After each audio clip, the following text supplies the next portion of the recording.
Welcome to All Lacrosse Live. We got another big show for you tonight. We got Bill Baroza, who is one of the heads of Israel Lacrosse, on with us tonight. He'll be on in about 10 minutes with us. In the meantime, let me just introduce everybody.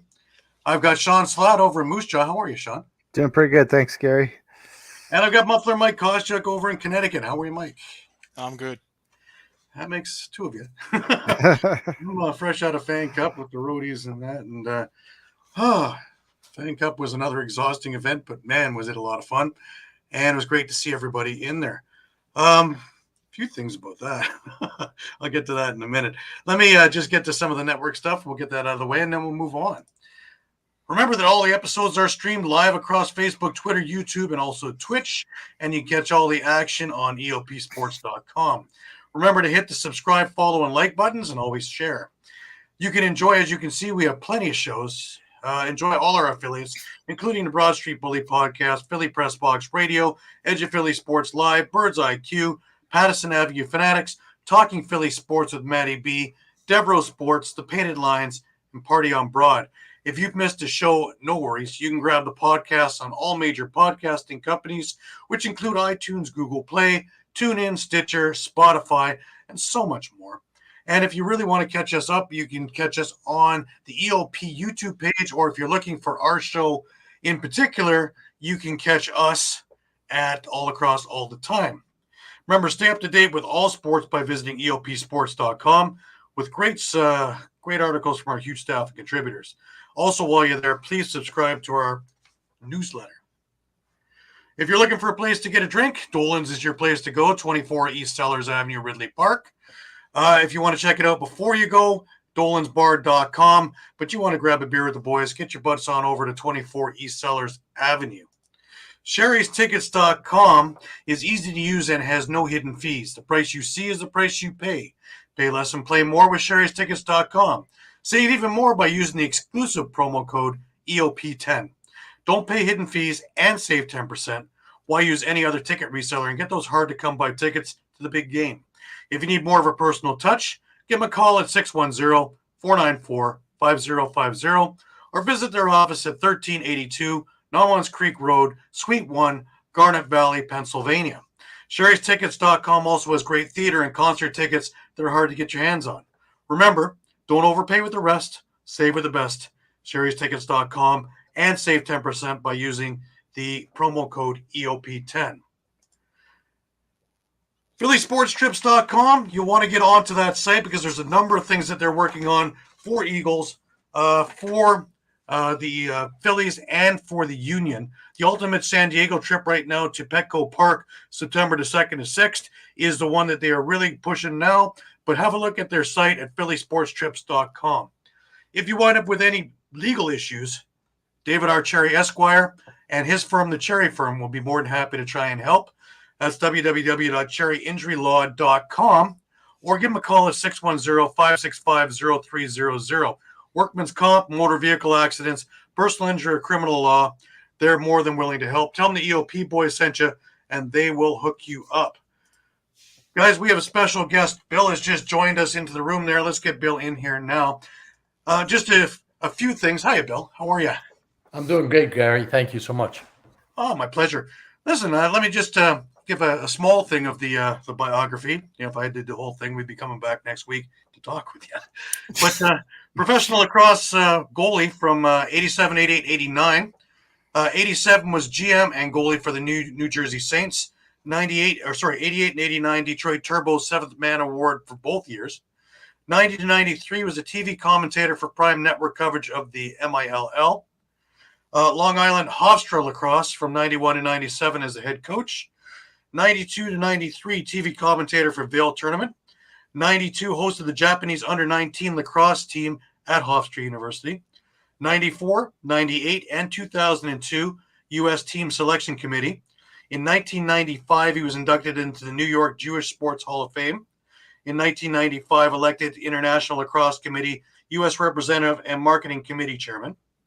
In 1996, inducted into the National Lacrosse Hall of Fame. In 98, was the assistant coach for the U.S. Men's Lacrosse Team World Champions.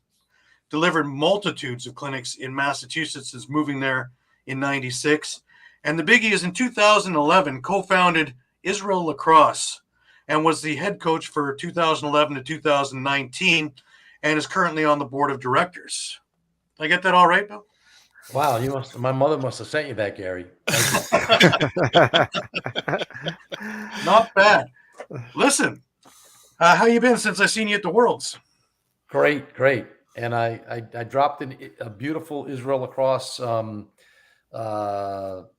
what do you call it, vest for you. It's in the mail on the way to you because I think and you said extra large or double XL. So Yeah, it's Perfect. it's on its way. But thank you. Oh, that's awesome. Thank you so much. All right, so I'm just looking at the email you sent me and become a member. And all right.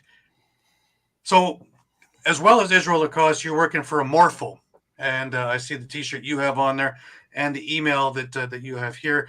Let me try and share this thing. Of course, me and sharing is a really weird thing in here. But, so, hey, Gary, when we saw each other in San Diego, you said you'd like to follow up on Israel Lacrosse, and I just told you about this other venture. But I tell you, I was so proud of what the team did there, coming in 7th for the 3rd straight time. Right. And it was an incredible tournament. But the team looked great, man. That team was awesome. The games that I watched, that team just was on the money. Nate Solomon is gold. Absolute fantastic attackman. Your goalie, he was just absolutely spectacular. If I got it was Eric Schneider. I think I watched in the game that I was in there. No, that was Drew Morris. Was it Drew Drew? Morris, Yeah. who's the backup at Maryland for when McNaney won the national championship there. But Drew Morris actually moved over to Israel. So, based on how we build the team, we just don't want to pick players that live in the U.S. So Drew made a commitment to be over there, and the young man played fantastic. And Nate Solomon was playing against USA on a really bad ankle, and we had 5 other guys that didn't, 4 others that didn't even play. John Luke Chetner, who plays in the NLL, Ryan Fitzpatrick, from UMass, Wiley Sherman, a great defensive midi from Hobart, and I'm missing somebody else, but we had our captain Jake Silberlich, who lives in Israel, runs our youth program. He was playing the whole tournament with a broken hand. And I'm not taking away from the U.S. or any of the teams we played, because I'll tell you, the Jamaica gave us an incredible game in the 7th, 8th place, and then the whole tournament. The competition level has just improved over the years. It was stunning. Like, I was amazed at some of the teams I watched. I had a chance to watch Japan, and they were just walloping teams that were in their group. And even when they made it up to Group A in the playoffs, they didn't look bad. And just say Team Israel, same thing. They looked like they belong, and that's huge, especially coming from grassroots. And I know you've done a lot for letting anybody who wants to play over in Israel. Yeah. So, our youth programs continue to thrive over there, and that's our mission. That's our number one goal, is to get the youth playing. So if you go back to 2014, we had 1 Israeli citizen, and was not even what we call a Sabra, S-A-B-R-A, which means they're born in Israel. We had some Israelis, but they migrated there. And then in 2018, we had 1 Israeli-born Ori Bar David, who was 18 years old, and now he made the game a second time in 2023. And then Ronan Abramovich. So we actually had 2 Israeli native-born players playing with us, besides the multitude of players that actually live in Israel. So to us, that's a huge accomplishment. Right. Now, the thing I got a hold of when I was in Prague for the Rubeski tournament with the Team Israel was there were a number of guys that had to take leaves from the military to come and play the tournament. And literally, as we're flying back to Canada and U.S. and wherever, they're going back and guarding the border. Like, things get real in a hurry. So is it the same with the field team? Absolutely. Yeah. We had guys that are in active duty and also in the reserves. And, you as an Israeli citizen, and we have probably about 7 guys on the team that were part of the IDF, Israeli Defense Force. And that when they go back, 2 or 3 are active, and the rest literally, are on reserve duty. But there are guys that were called up for various secret missions and guarding the border and doing things like you talked about. That's a regular occurrence there. Actually, ESPN and when they broadcast the game against US, they did a great job at telling our story about our field that we have in Ashkelon, which is 7 kilometers from the Gaza Strip. And there are times where rockets will go off during practice, and literally kids have to go into the bomb shelters for to protect themselves. Wow, it's unfathomable for us in North America to figure all the extra things that have to go on just to go and play lacrosse, practice, and all the other things that go in just in life alone. And then to put in this kind of effort. And I talked with your coaches, and they're fantastic. They're just dead on the money, and they're people. It's not just, to do exercise, to do drills. They're people, and they relate really well with the team. Well, I give the coaching staff a lot of credit, and Max Silberlich, whose brother Jake was the singular captain for the tournament. He runs our youth development over there. But Max used to be a coach at Boston University and Lynchburg and a bunch of colleges, and he's chosen to move out of coaching. But he was our head coach and did a fabulous job. And he and the coaching staff came up with something called BASH, BASH, which is Biachat, means together. A, accountability, S, selflessness, and then the last one is a Hebrew word, and it means devotion to a cause. And we had a dinner one night, and he talked about somebody had said, you guys have got a great team. He says, no, we got the right team because we have people that care about what we're doing. And again, it goes back to growing at the grassroots level, because if we wanted to put together a team that was just 100% the best players in the U.S. that happen to qualify under our guidelines, I mean, we could stack a team and it'd be pretty impressive if you start to look at the names, in the past, Sure. Peter Baum, Max Siebel, and Jordan Wolf, and Gavin Adler, and Arden Cohen, and, keep going down the list. These are guys that played on the USA team or were PLL players, MLL, et cetera. But, we're putting the right players on the field that care about what we're doing in the country of Israel, which I'm so proud of. Yeah, and you could see the cohesion when they're playing together too. You're talking about the injuries and things like that. They covered for each other beautifully. And, if I'm not talking to you now, yeah, I knew of a couple of the injuries, but I didn't know of some of the others, and I would have never known it because they covered for each other very well. Thank you. But let's also get on your training.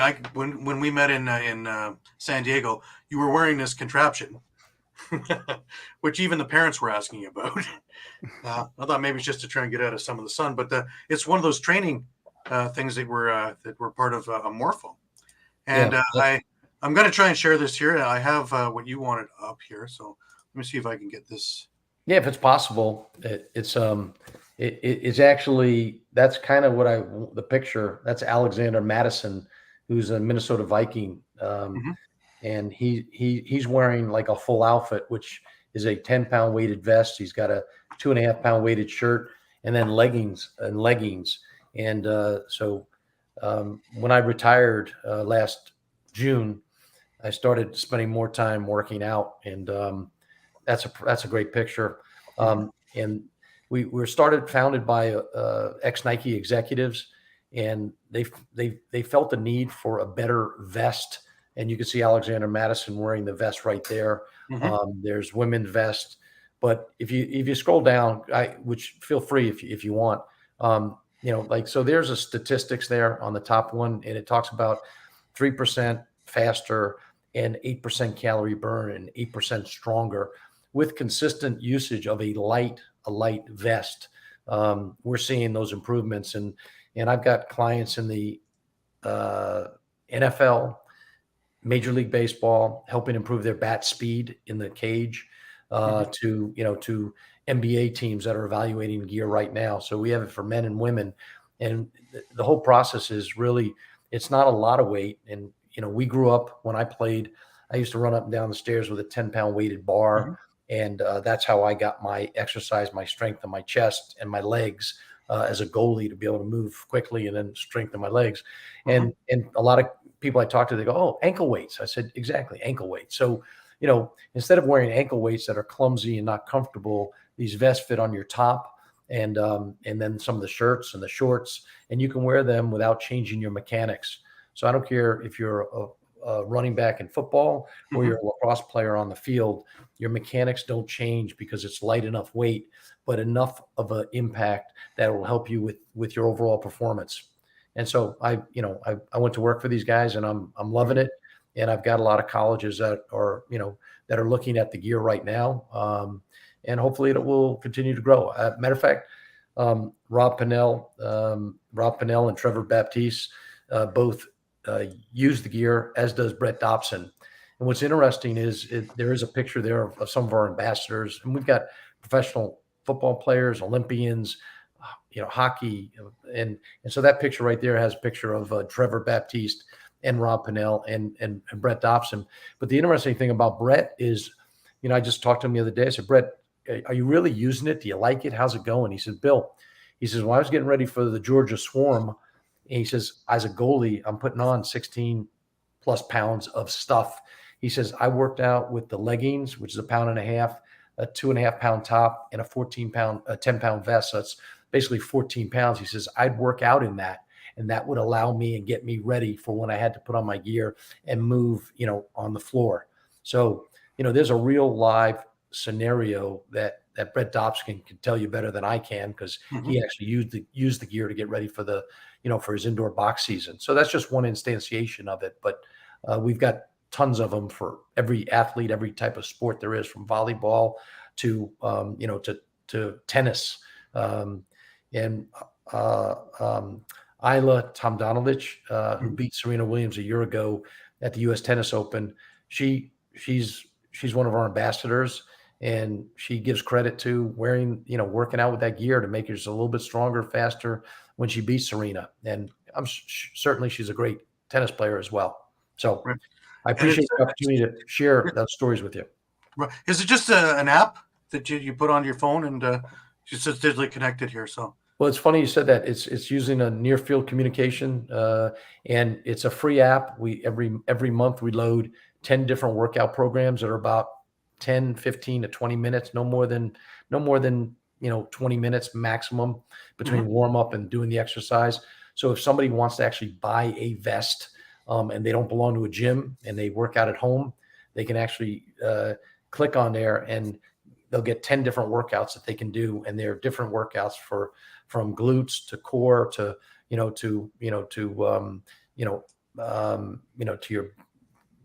different parts of your body. So depending on how you want to work out, you can get those, and there's no charge for it. It's part of the vest. Comes with the vest. All right. So how do we get this? What do we do to order these things? Or you just there's a website, Amorpho, OMORPHO, Amorpho. And if you Google Amorpho, you'll see the site. It says Gravity Sportswear, and anybody can go on there and order it. Matter of fact, I will. Anybody that goes on the website, there's basically a 10% discount if you go and allow us to email you more information later on. So go to the Amorpho site, which is the company means beautiful in Swedish. And the interesting thing, and I say this because I use it to work out at 67 years old, and still it's helping me tremendously, is that when you put the vest on, it's a 10-pound vest. If you hold it in your hands, Gary, you'll be like, wow, that's a lot of weight. Once you put it on your body, as long as if you're not 110 pounds, but if you're, 200-pound guy or 170 or something more, when you put it on and then work out with it, you don't realize it's that heavy. But by the time you get done with your workout, it does help you with your burn and everything. And, some people wear it every day. Some people wear it, 2-3 times a week. Depends what your routine is and what you're trying to accomplish. We got running backs in the NFL that are actually, running their patterns with it and cutting hard, et cetera. And I'm not saying that's the way everybody wants to wear it, but or use it. But so anybody can go on the website and literally go to Morpho and you'll get a 10% discount by just ordering it there. If there's anybody seriously that is interested from a team perspective that wants to get a hold of me through you or Google me, and they'll find me. Again, I didn't come on a show to sell it, but I appreciate the opportunity to tell the Awesome. tell the world about it. Well, you talked to me about it a little bit there in San Diego, and I was pretty intrigued, and seeing you with it on was very intriguing too. So yeah, that was one of the reasons too. I wanted to hear a little bit more about that as well. Of course, then talking about Team Israel. What's up next for Bill Baroza? Well, we have the World Box coming up in October of 2024. Yeah, So organizing that team, and then we're looking at a women's team as well in Utica, New York. So that's exciting for us. We continue to try to figure out how to compete with the Canadians. Not that you're pro-Canadian, but you're up in Canada, and I appreciate you doing the show, and I appreciate and I whenever I tell people about getting better at lacrosse, I said, you know what, if you watch, even though the U.S. beat Canada, but you look at what Canada did in the sixes and the Worlds in Birmingham, Alabama, they showed how good they are at lacrosse. And again, I don't want to obsess on the USA Canada final game. It was a great game for US, and they dominated at the faceoff X. And I think the goaltending was equal on both sides. I think I love Dylan Ward. Then again, I love Brett Dobson. But the point is, the sixes game is more like box, and we want to get better at box, and I think we can. And that's our goal and our target. Not only we want to be better than seventh place in field, and we'll get that opportunity. It just when we won our division in San Diego, based on the winning, we had to play the USA in the quarterfinals. I much would have rather played somebody other than the USA or Canada, prior to that, to make it into the potential medal games. But I think in box we have a great shot, and I think we'll have a good team there, and I'm excited about the box that's coming up. Well, Israel's had some success too, because even in the Rubeski tournament, 2017, you guys won the Rubeski tournament, and that's no slouch either. The caliber of box lacrosse that I've watched over in Europe has come up leaps and bounds, and it really is astounding how fast. It's reminding me of hockey, that if we stay stagnant in North America, all these teams are going to come right on past. There they go. No, you're right. You're right about that. Look at the Europeans and how they're coming into hockey in the USA, right? So eventually, someday, maybe it will be a true world championship, like football, like hockey, instead of just a North American championship, right? Definitely. Well, I really want to thank you for joining us, Bill. Taking time out on a Sunday evening to come on. No, thank you. Your show's always enlightening, and I look at the who's who that you've had on the show, and there's I'm the least important person, but you've had some incredible talent on your show, and I appreciate your interview style, and thank you so much for giving me the opportunity to share about Israel and also about Amorpho. So thank you. And I hope to get you on closer to the Utica stuff, and we can talk about the Team Israel box before they go there, if you don't mind. Maybe we'll get you inside the locker room when you're there. You do some interviews there too. That would be fantastic. All right. I love it. Thank you.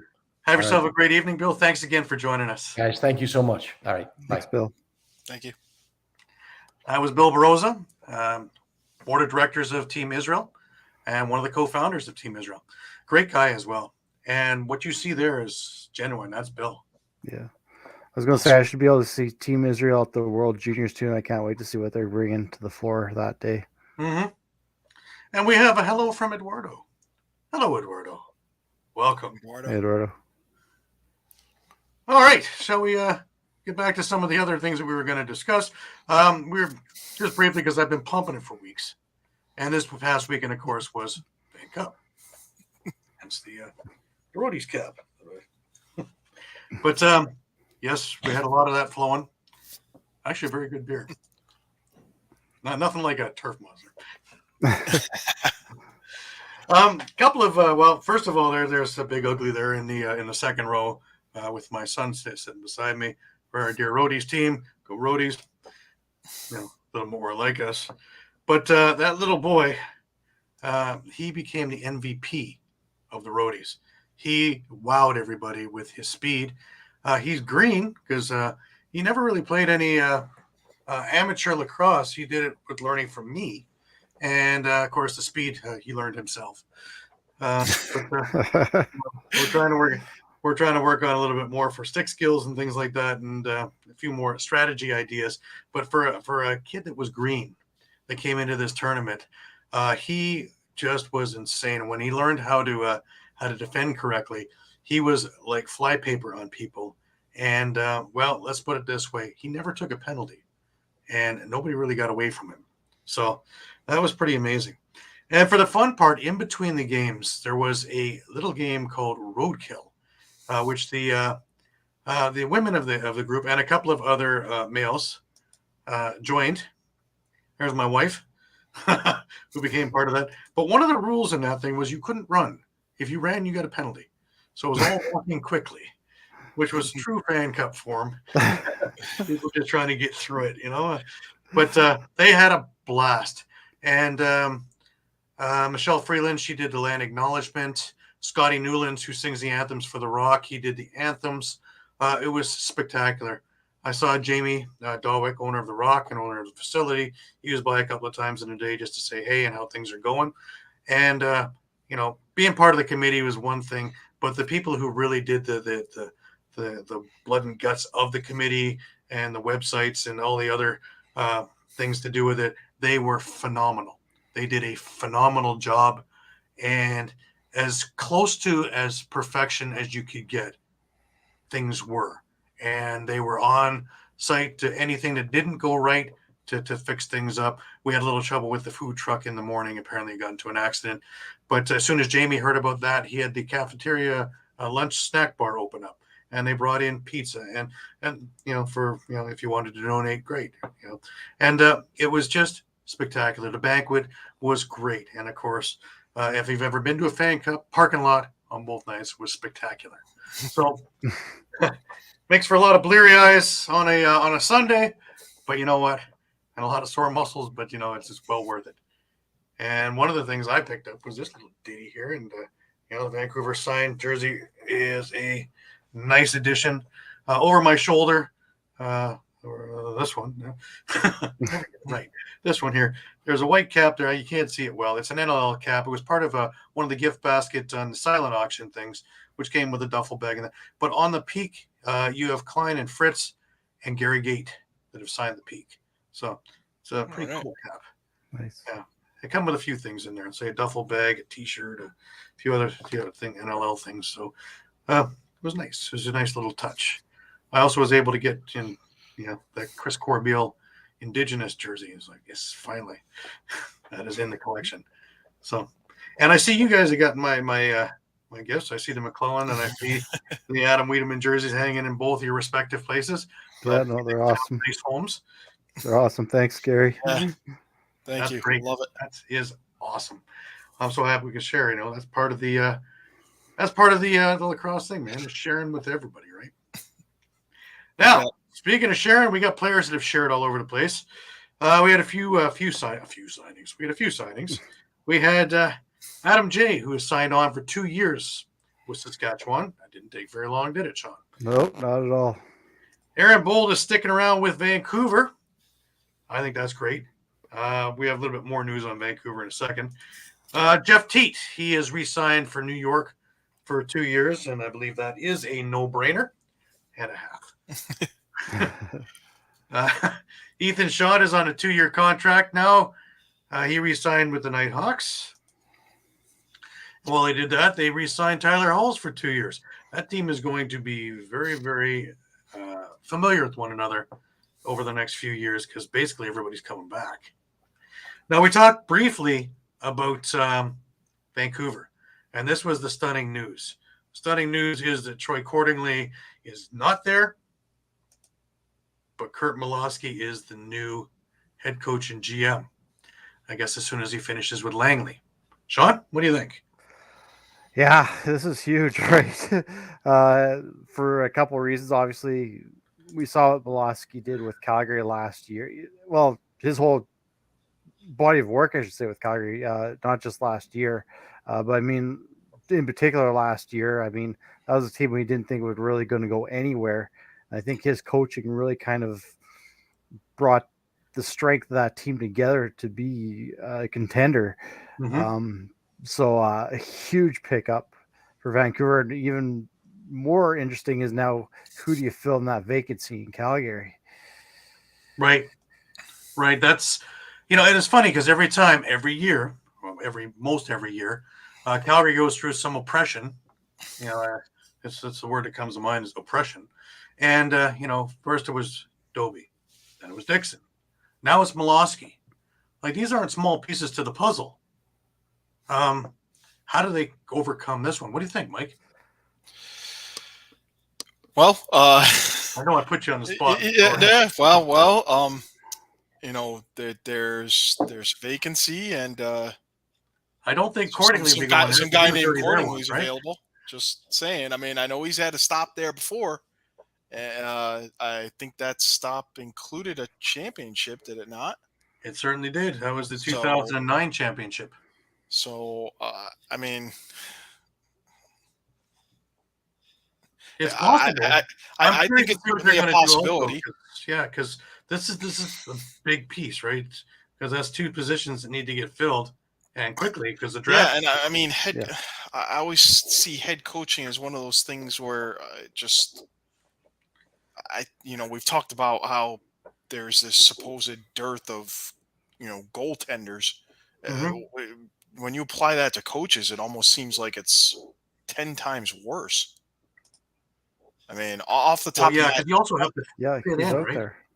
Yeah, I mean, off the top of my head, to think of, guys who maybe were recently, either stepped down or, let go, maybe in the last 5-6 years. I mean, other than Troy, I mean, Chris Gill, who was coaching Vancouver before Troy.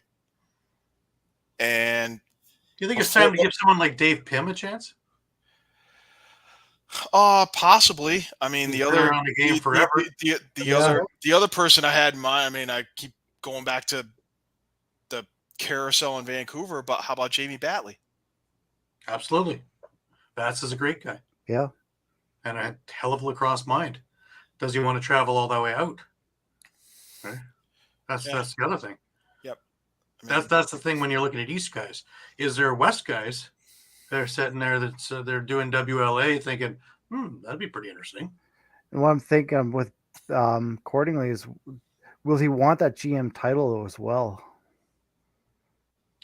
I think he would want the GM title more than the coaching title, tell you the truth, because he doesn't have to travel with the team as much, and having a family, that's a big issue too, which is why I was surprised, and we all talked about this when he first took the Vancouver job as a coach. It was because remember, Vancouver went through the huge turmoil because they had a GM and an assistant GM, and he was just the interim. So for him not to be there isn't so much a firing as they found a permanent GM. Yeah. And he was just holding. Yeah, and I'm thinking that's where he's probably not going to maybe be in line for that Calgary job, is because there's not a GM opening. It's just a head coach. Right. Well, it's a no-brainer for Miloski.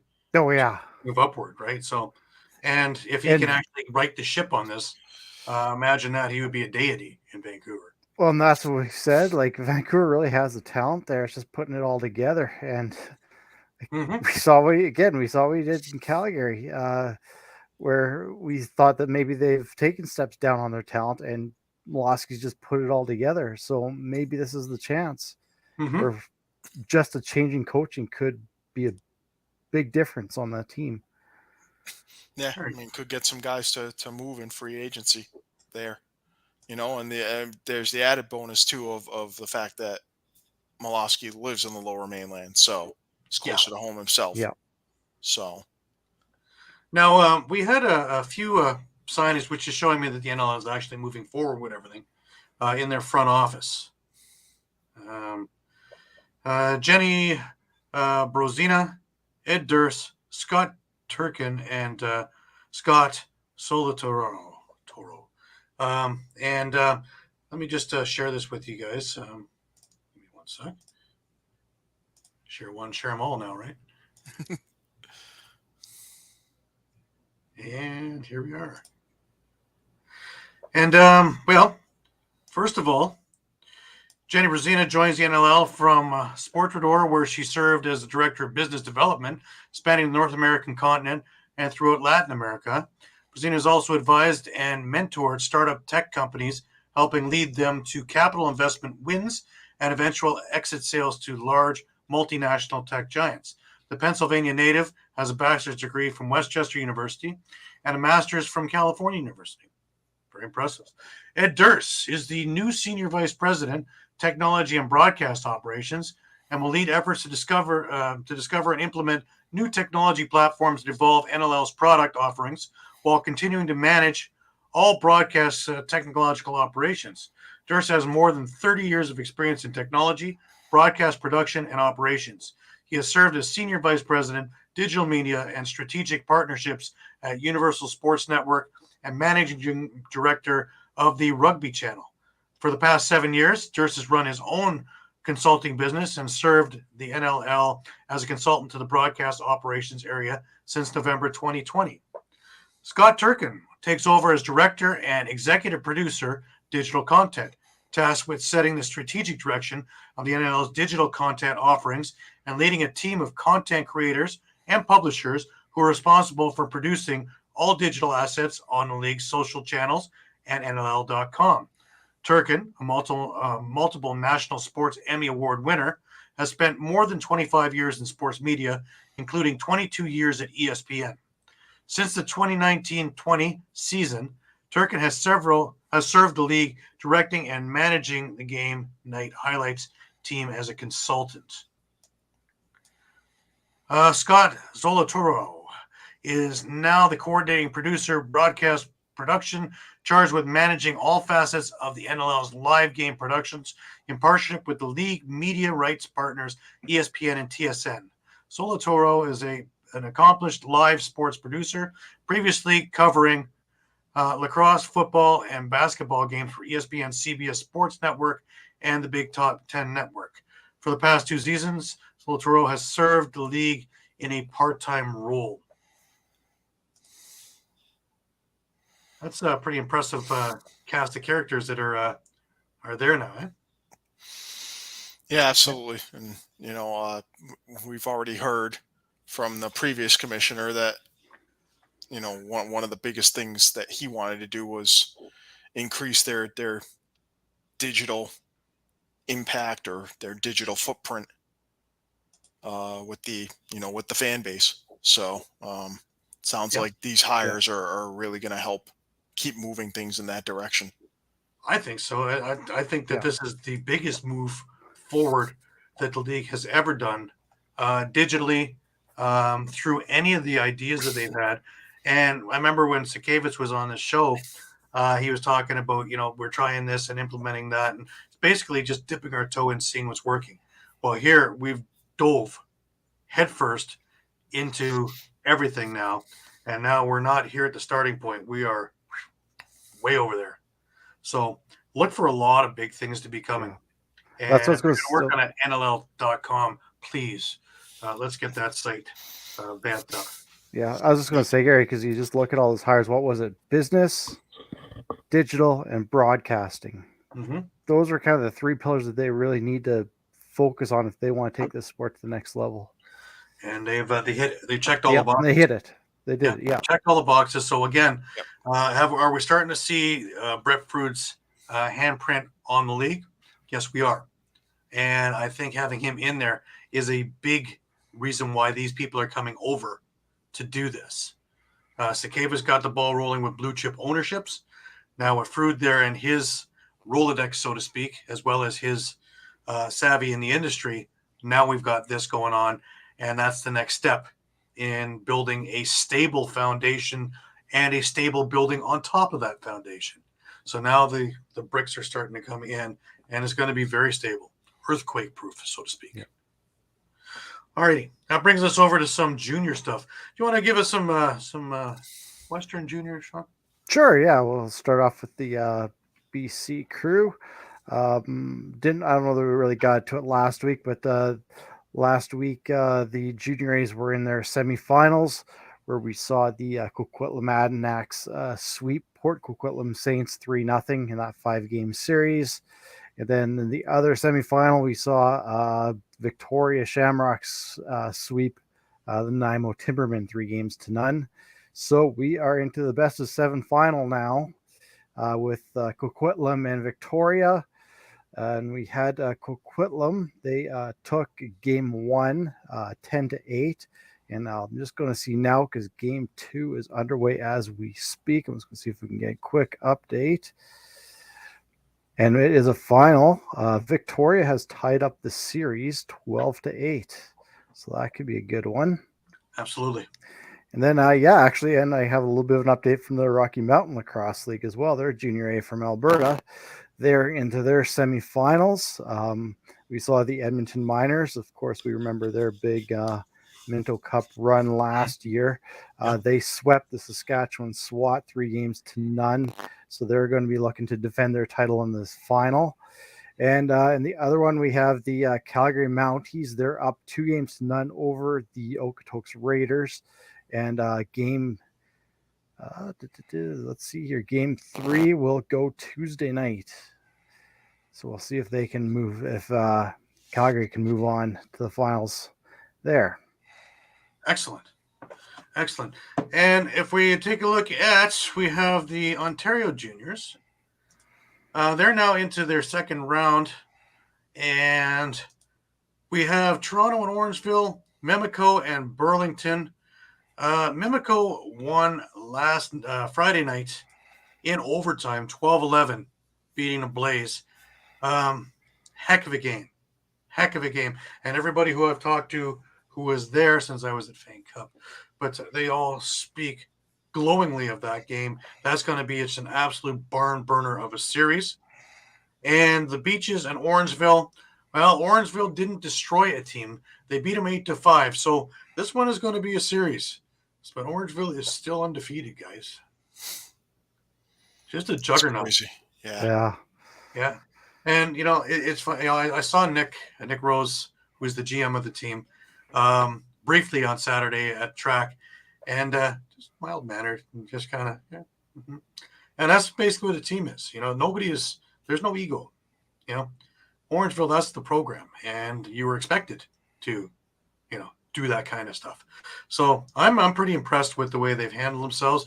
And, that the team continually is being this successful. My question is, if they do get that first loss, is that going to be earth-shattering? Or are they going to be able to just kind of slough it off? And I'm going with number 2, but I've seen crazier things happen.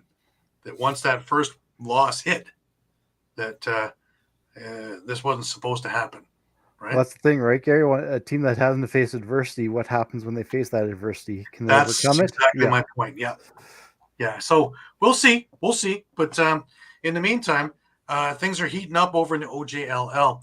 And things have started going in the Ontario Series Lacrosse. Oakville has, I believe, gotten by Owen Sound 3-0.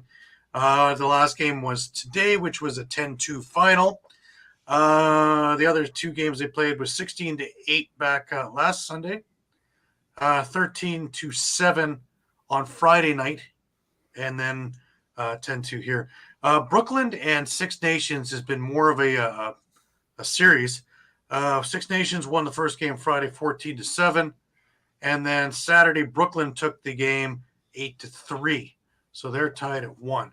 So there is a lot of really great lacrosse moving its way through us, so to speak. I was hoping that Pat would be on there. I told him probably a little closer to 10 o'clock. So I'll tell you what, while we're waiting for that, why don't we jump into WLA action? You bet.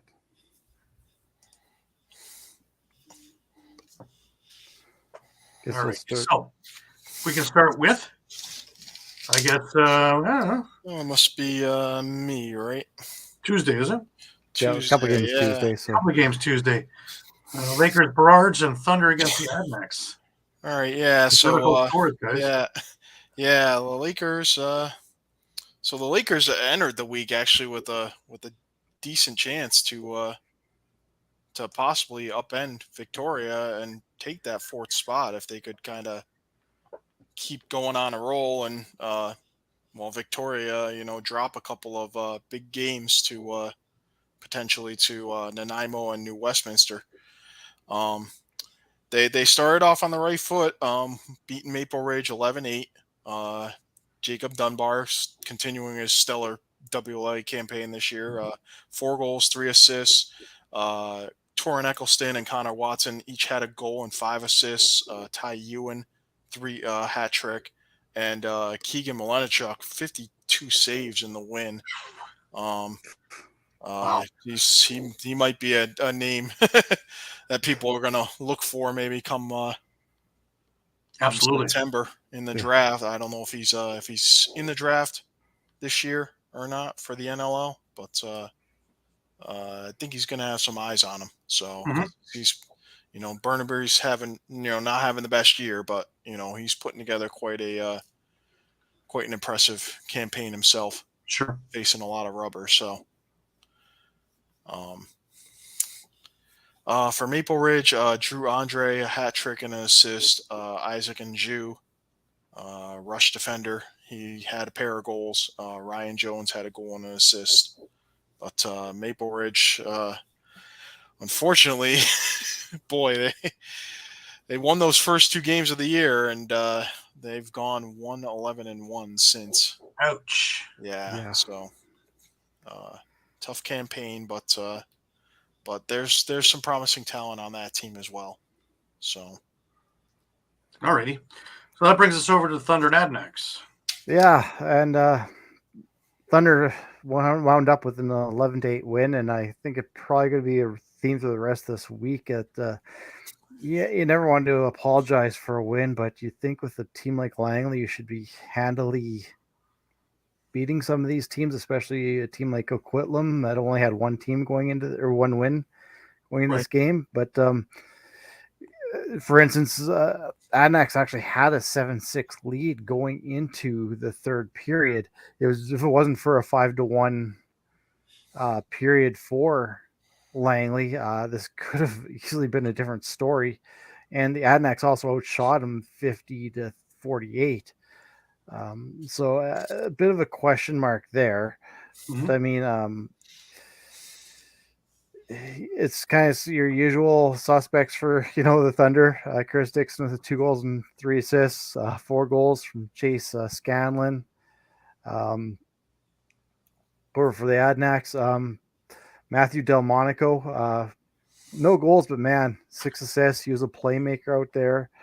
Keegan Bell had a little bit of revenge on his former team that traded him away with 2 goals and 2 assists. Again, it'll be a kind of a recurring theme, I think, this week, but I think maybe there's some question marks on what's happening with Langley right now, even though they're still in that first place hunt. Right. Alrighty, we move over to the next night, and my Shamrocks, who are a winning streak, beat down the Timbermen 12-10.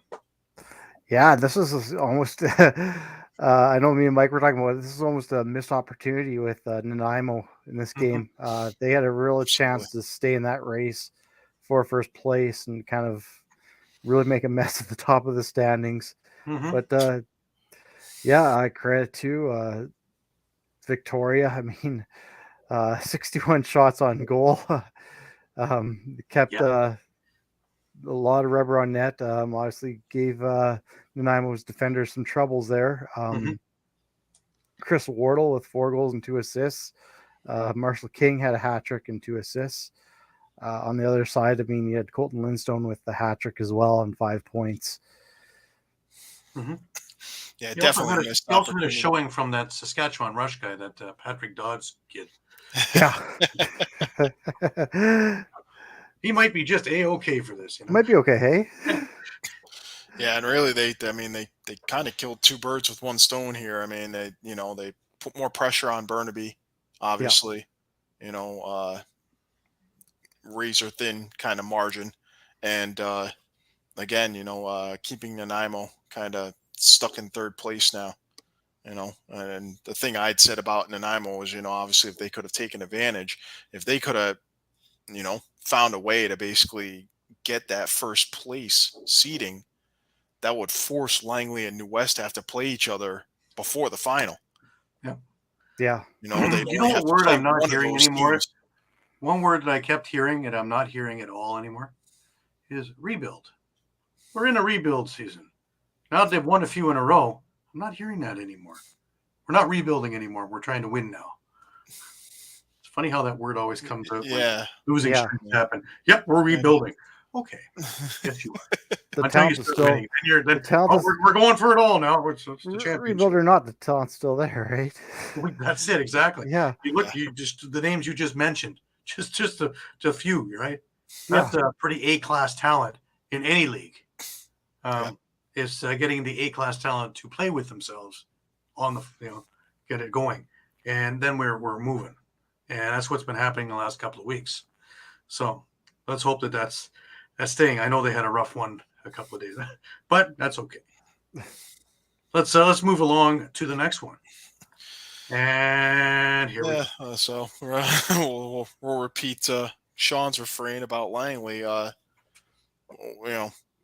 Just should be getting winning by by. 9. Yeah, just getting by in a game they should be cruising to victory. 9-7 over Yeah. Maple Does Ridge. this create a problem? Does this put any warning bells I around? think, if you're a Yeah. fan of Langley, I think it does.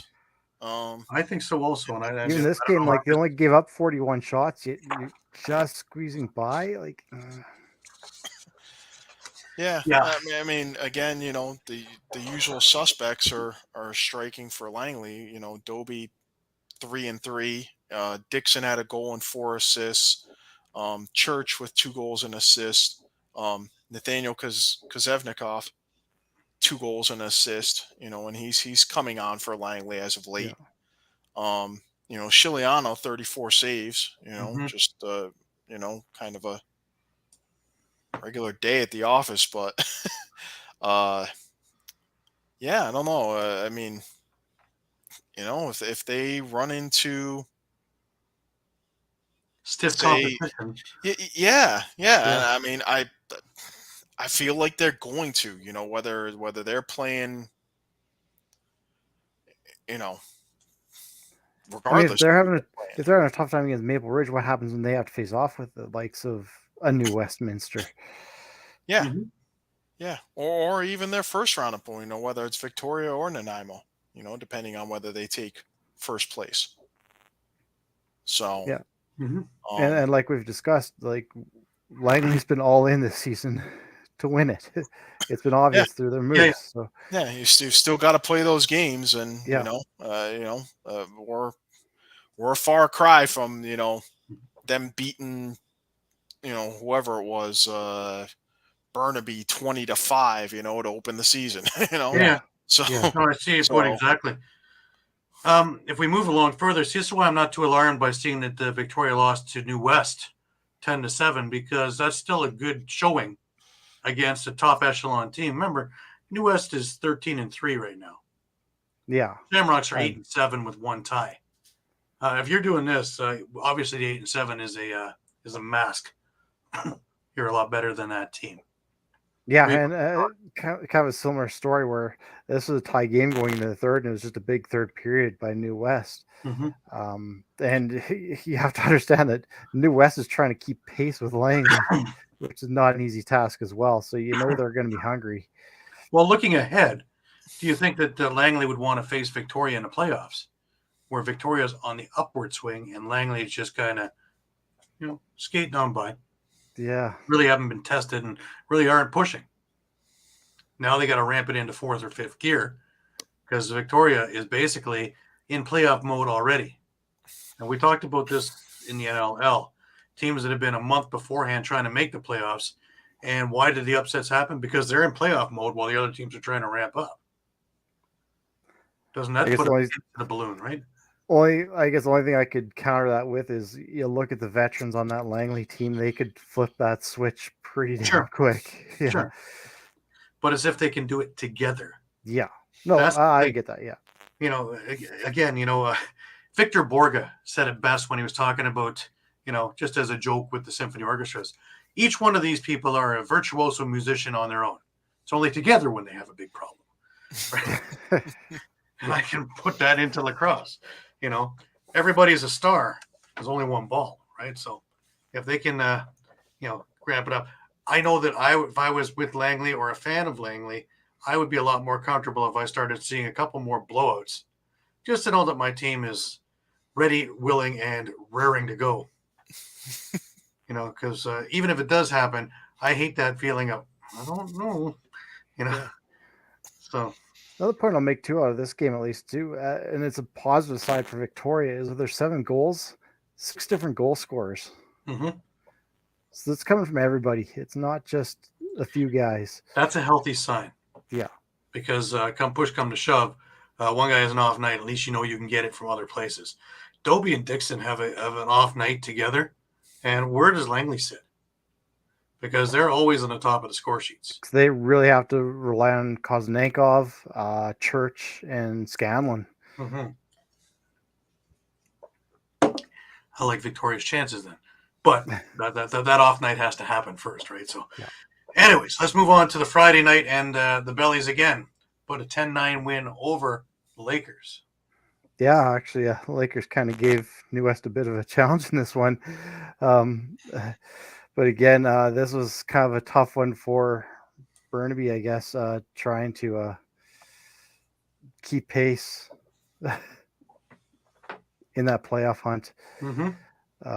It was kind of that one last shot, kind of still kept them in heading into the weekend, but this was one that they needed, and unfortunately couldn't get. Well, okay. We'll move ourselves over to Saturday, and we had the Adanacs and Lakers play, and the Adanacs came up on top. Yeah, 13-11.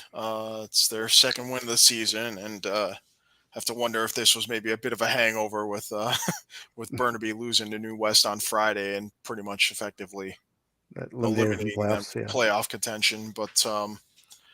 But still a decent showing for Burnaby. Some of their usual suspects: Torrin Eccleston, 2 and 4. Connor Watson had a goal and 3 assists. Trevane Hunter and Miles Moffitt each had a goal and 2 assists. Sam LaRue and Kieran McKay, a couple of up-and-coming NLLers, had a pair of goals each. For Coquitlam, Sean's man, Clark Walter, 4 goals on the night. Brett Draper had a pair of goals. Delmonico, again, in the middle of it all, 2 goals, 2 assists.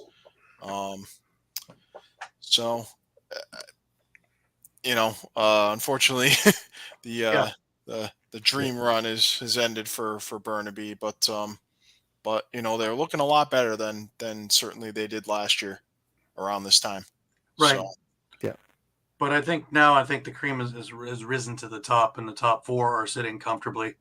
Even Victoria sitting there in 4th, I think, it's got enough breathing room there, barring something really stupid happening. So. Well, that's the thing. Like, for my mathematics is that no one can catch it. Those are your 4: Victoria, Nanaimo, New West, and Langley. It's just a matter now of who's going to be in what position. Yeah. Sure. Yeah. It's a big one tonight. The game's going to start in about 2 minutes. You got Langley against Nanaimo. And that's a huge game. More so for New West than it is for Nanaimo. Because if Langley drops the ball on this one, the door is wide open for the Salmon Bellies to take first place.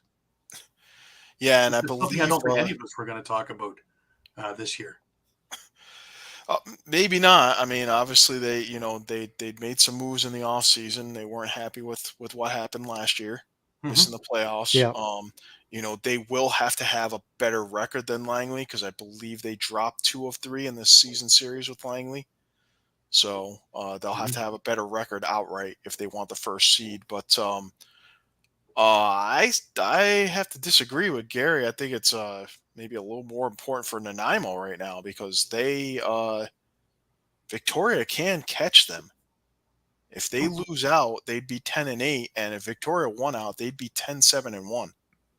So there's that tie that we've been talking about for a month now that could impact them either way, and now it could vault them into to third place. All right. Well, looking ahead to this week, you've got Nanaimo against the Lakers. Lakers again the next night against Langley. It's not an easy week for them, is it? No. No. So just an exclamation point on the top four. Should be staying the top four. The Burrards are playing New West on Thursday, and then play the Shamrocks. They're having their rough time there.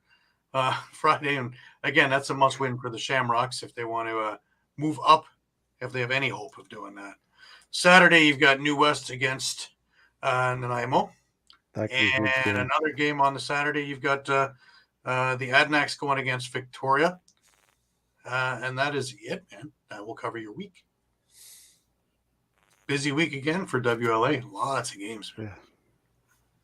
Yeah, and just given some of the opponents you listed, the opponents you listed for Victoria and the opponents you listed for Nanaimo, that's a realistic possibility that we could see them swap places. Yeah. So. Yeah, and then we got New West and Nanaimo facing each other on Saturday, so that could be a huge game. Yeah. Huge. Yeah. Yeah. Like I say, nothing is etched in stone in this particular league, which is great for guys like you and me. But we saw a four-way tie last year, and we could see a three-way tie. This year. Yeah, it's still entirely possible. Yeah. So that brings us up to this week's MSL stuff. And I'd love to say that there were a lot of interesting games going on, but I'd be lying. We have a few blowouts to talk about. Six Nations took apart Brooklyn on Tuesday. And again, it's one of those things where, they just, after they finish playing with their food, flex their muscles and biddy, that's all, folks. Six Nations jumped out to a 3-0 lead. Sam Leclerc, Brendan Bomberry, and Sam Leclerc again. Luke Pilcher interrupted the Six Nations barrage, but Charlie Scanlon put in a shorthanded goal, followed by Brady Kiernan getting one more for the visitors, and Lyle Thompson putting in a power play goal.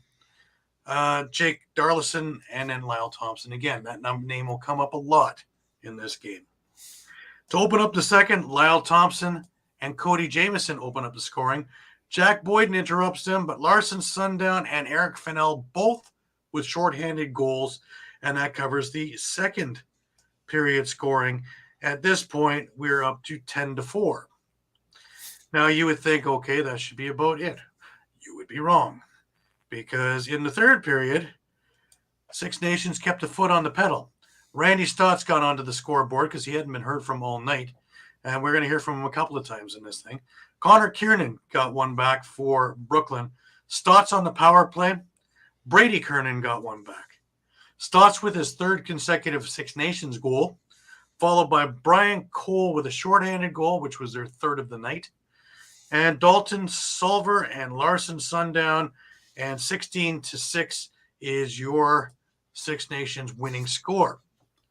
If you're a Six Nations fan, an exciting game had by all. If you're not, boy, oh boy, that's a long night at the office. Now, Brooklyn had to pick themselves up and play Coburg the next night. And not so much for Brooklyn because they've had a pretty good season, but Coburg is still fighting for a playoff spot with Brampton, where they're both sitting around 3 victories. And, they had this game in their grasp. And, Coburg wound up losing in overtime, 12-11. This was actually a really good game. David Anderson, a name you're going to hear quite a bit during this week. He opened up the scoring for Coburg. Tanner Cook and Connor Kiernan answered back for Brooklyn to give a 2-1 lead. Aaron Woods, Anderson again. Now, again, we have a lead going towards Kodiaks. Connor Kiernan and Tanner Cook on the power play. And we had Tanner Buck for the Kodiaks. So we had 4-4 after the first. Sean Wesley opens up the second, giving Brooklyn a lead. But Marshall Palace and Cole Hanrahan, a friend of mine, we went to Prague, gave the Kodiaks the lead. Connor Kiernan tied it up. Kyle Waters gave Brooklyn the lead once again. Marshall Ballas tied it up. Connor Kiernan again gives them the lead, but Tanner Buck with 2:32 left in the second, and we're tied at 8 going into the all-important third. Connor Kiernan with a power play goal gives Brooklyn the lead again. David Anderson and Tanner Buck answer back, as well as Holden Lowe's, shorthanded. And it looks like this game is in hand. Under 3 minutes to go with a 2-goal lead. Well, if you've been listening to any of the MSL this year, that's not safe. Kyle Waters and Brady Kiernan with 1:54 left in the game. Kiernan ties it up. We head off to overtime. And in overtime, just 50 seconds in, Kyle Waters with the game winner for Brooklyn. Shots on goal, 53-44 in favor of Brooklyn. There's nothing that you can fault Jackson Brown with. He had a heck of a game. Hutchcraft steady as all could be. But, these are games that Coburg has to win.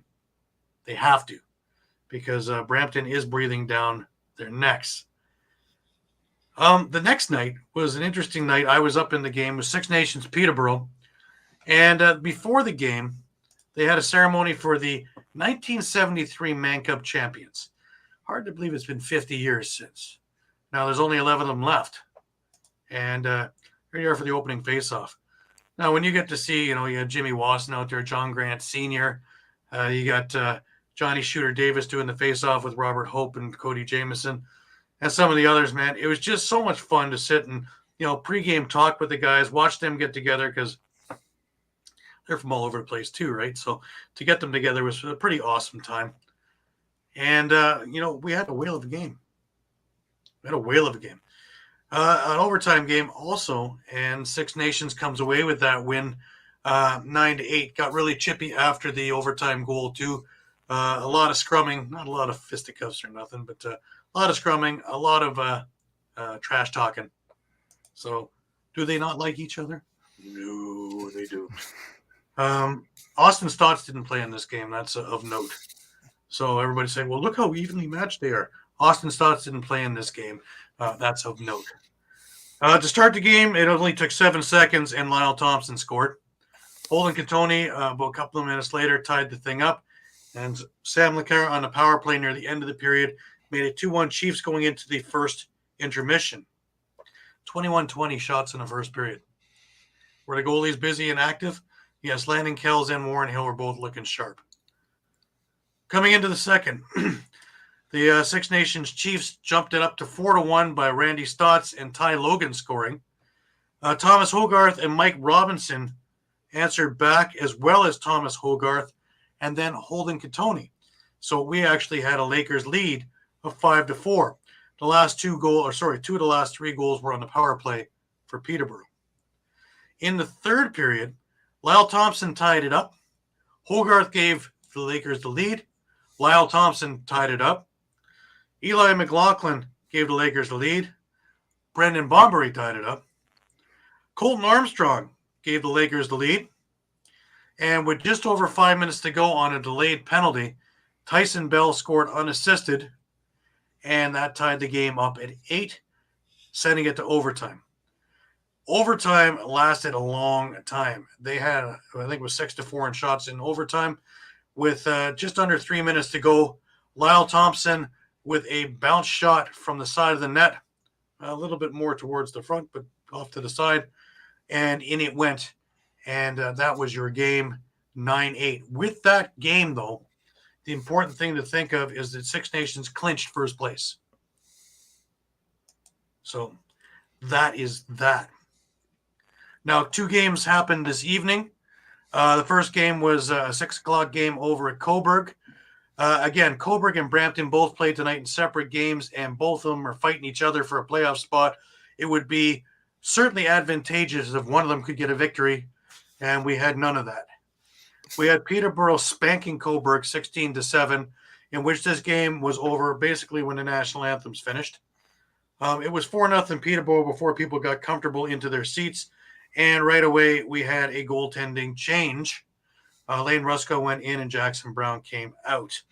Hunter Agus got one back for Coburg. Turner Evans got that back. Taylor Dooley got one back for Coburg, but Eli McLaughlin scored a power play goal with 31 seconds left. So it was 6-2 after one. Peterborough kept their foot on the pedal. They were obviously still pissed from the night, 3 nights earlier. Marshall Palace did open the scoring for the Kodiaks 29 seconds into the second. Tate Katoni and Eli McLaughlin answered back. David Anderson got one back for Coburg. Thomas Hogarth got his only goal of the night, but he had 7 assists to go with that.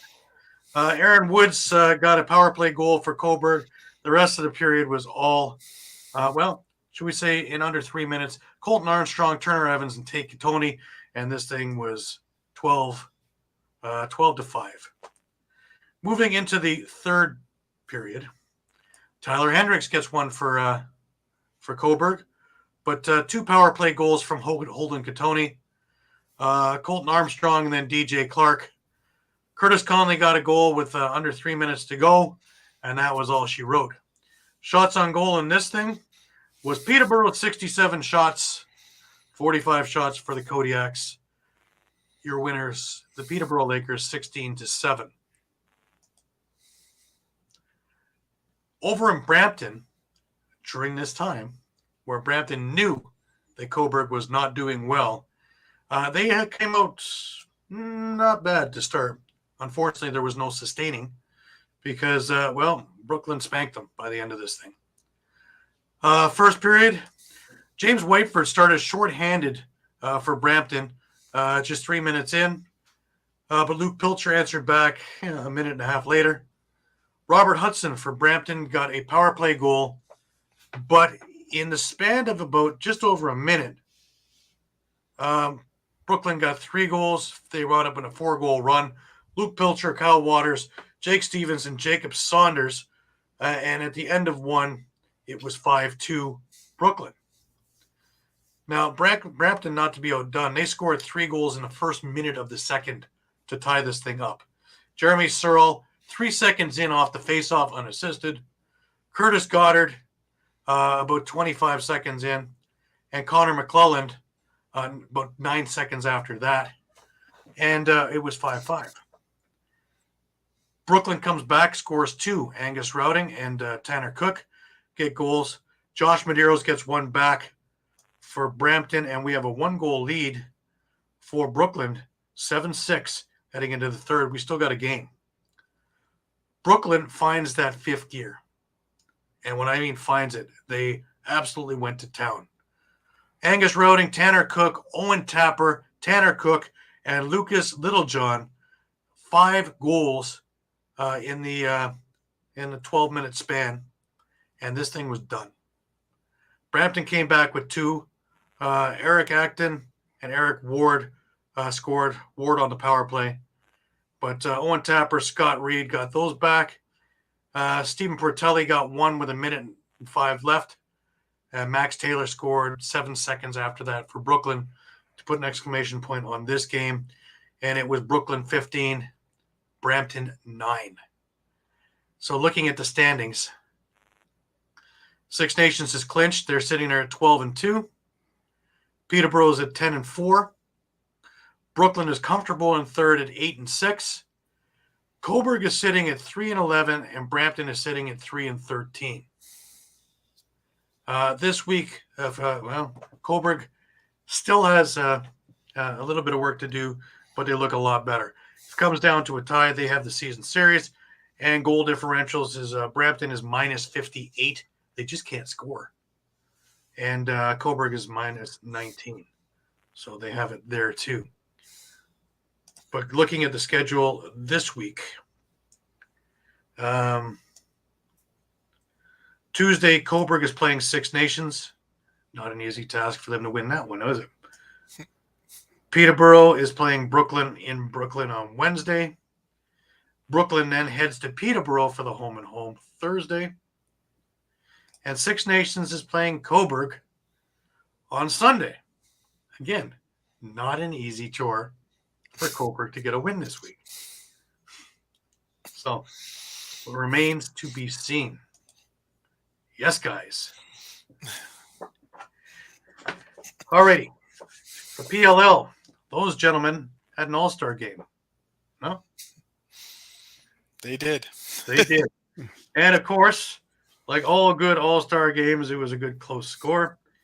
This was about 106 to 104 or something like that.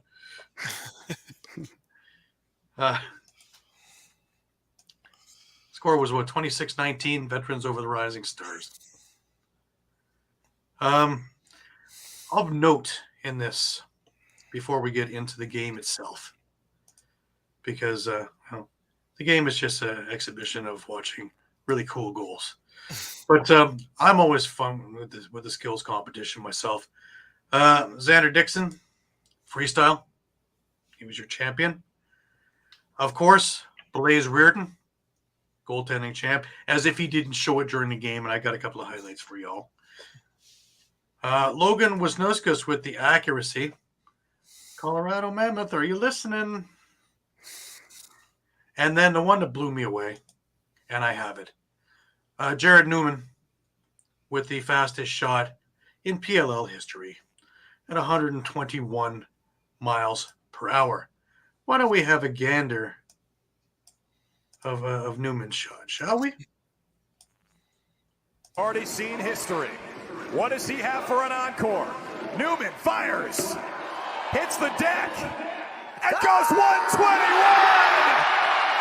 The fastest shot in PLL history. He has hit the magic number.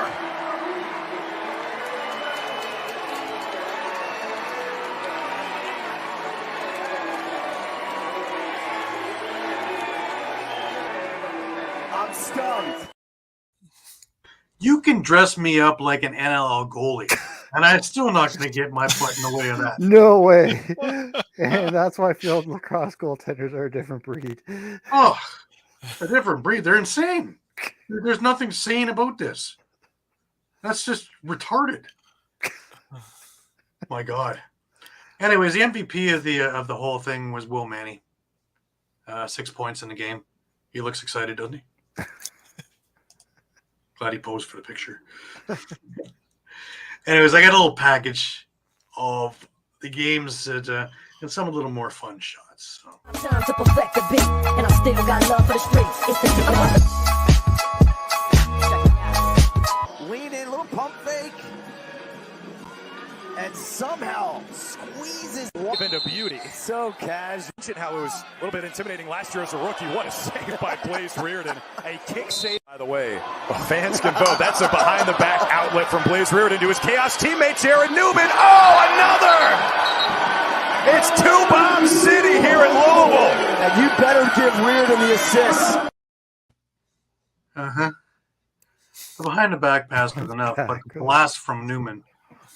All right. How about that Schreiber goal that started off? That thing, if it didn't have a net there, would still be rising. Probably be somewhere on the moon by now. Yeah. It's just an absolutely incredible thing. But like all things that the PLL do and the spectacles that they put on, the game was, again, a lot of goals, but a lot of fun. You know, if you want me to go through it, I will. You know, Drenner opened up the game. Pennell, Troy Ray, Romar Dennis, Connor Fields, Asher Nolting. It's just a who's who I'm just reading off now. I might as well just read off a sheet of names. Wider Garnsey, Nolting again. It just goes on and on and on and on. But yeah, the final score was 26-19. We get back to regular games this week, things that matter. Atlas versus Chrome is on the 29th, 6 p.m. Saturday night, followed by the Cannons against the Redwoods, and that's going to be an interesting game. Cannons on the rise. Let's see if they're for real. What do you think, Mike? I think I'm just coming off the break. I think you got to give the edge to the Cannons. I mean, I think they haven't scored less than 12 goals in a game, despite being 3-2 right now. So that's fairly amazing too. And yeah. I don't see them slowing. I just don't see them slowing in this thing. No, I have to agree with that. So where Redwood's offense can be spotty at times, you know, we saw a couple weeks ago they, you know, that Garnsey and Pennell tore a hole in Chaos's defense, and then 2 weeks later they looked like they didn't show up at all. A goal apiece, I think, against Archers. So it's funny, funny you ask, Eduardo. I actually have the final cities after we get through the next week's games here, and we'll discuss that in a minute. Looking at Sunday's games, you have got the Water Dog Archers against each other, 3:00 Sunday, and then you have the Whip Snakes against Chaos. Now that's another interesting one if I've ever seen one. Yeah, and Water Dogs Archers will be for sole possession of first place. So, yep, it's going to be a crazy weekend, and maybe my Atlas can actually get on track. Wouldn't that be something? Not holding out a lot of hope anymore.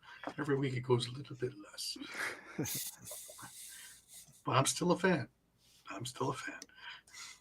All right, for Eduardo. The PLL came out with their final home cities, so to speak. Now, remember, they're still the traveling circus, but then they have home cities that they're going to be dealing with when they're there. Let's go with the first list here. Albany, Baltimore, Boston, Charlotte, Chicago, Columbus, Dallas, Denver, Kansas City, Louisville, Minneapolis, Philadelphia, Raleigh, Seattle, Washington. A few of them are no-brainers. Charlotte, Philadelphia, Columbus. Some of them make me scratch my head a little bit. But, they must know something I don't. And I'm moving to the second one. California. That narrows it down, doesn't it? Carolina, Connecticut, Great Lakes, Maryland, Minnesota, New York, Pacific Northwest, Rocky Mountain, Texas, Utah for home location finalists. So it's still murky in my eyes of where they're going to be going. But at least they've narrowed it down somewhat. You know what I don't see there, Shawn? Canadian team. Canada. Yep. I'm pretty nice sure if we could get some PLL games up here, hey? If you take a look at the viewing, us Canadians there, we watch a fair amount of lacrosse. And I do believe they did a good drawing when they came to Hamilton a couple of years ago. I know they did because I was there. But, and back then there was only, 4 games. And they have a foothold up here, 3 too. games. I mean, they're just running a camp right now in Regina. So, I mean, they have fans out here. They have lots of fans here. Yeah. I watched I've watched a lot of the PLL shirts wander around by more than I ever thought that I would see here in Toronto, just randomly. And I think that's pretty cool. So it obviously is getting watched here. So the Rebels need to start taking a look north of the border at the untapped territory that they can do anything they want with.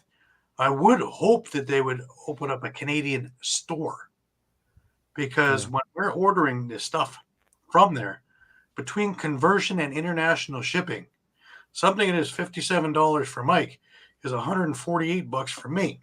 Yep. Yikes. If you'd like me to have more PLL stuff, you're going to find a way for me to get it without all that extra stuff there that's going to make it. I understand exchange because I deal with it all the time. But when I'm dealing with international shipping, which is more than the item itself, then the item stays on the shelf because I'm not going to do it. Right. Just me, I guess. But we got a busy weeks ahead of us. We're into the nitty gritty with MSL and WLA, as we've been talking about.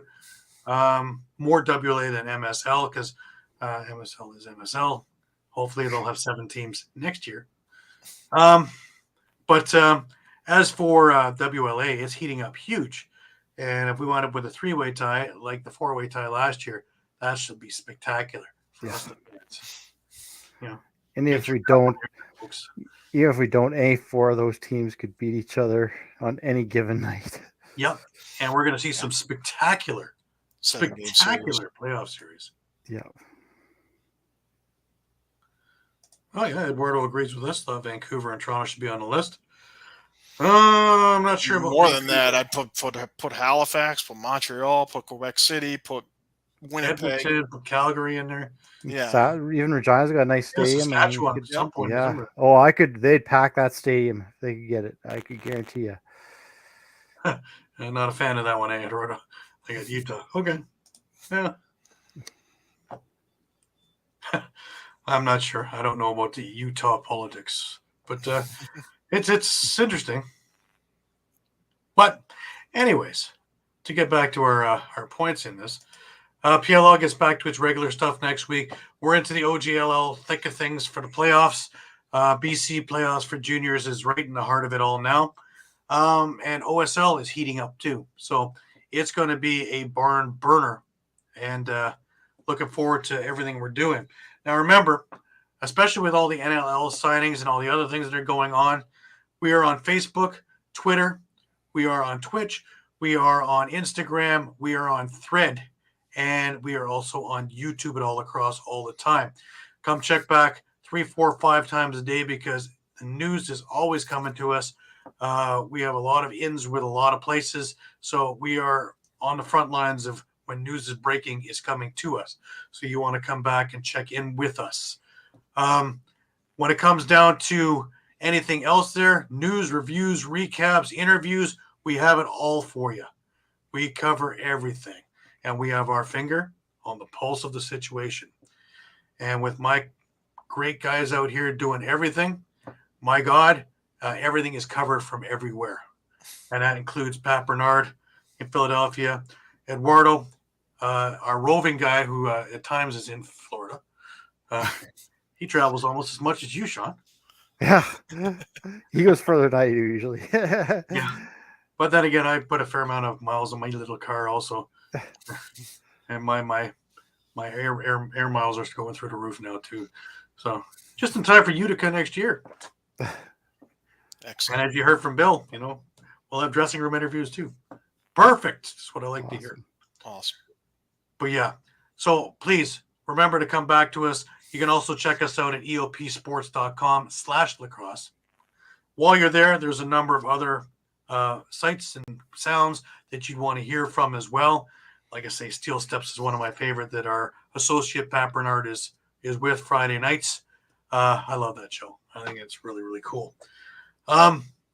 Again, thank you all for being with us week after week after week after week at our slot here at Sunday nights at 9 o'clock and All Across Live. We appreciate everything and everyone, and we look forward to doing much, much more coming up in the near future with NLL, PLL, and everything in between. So last words I give to Shawn.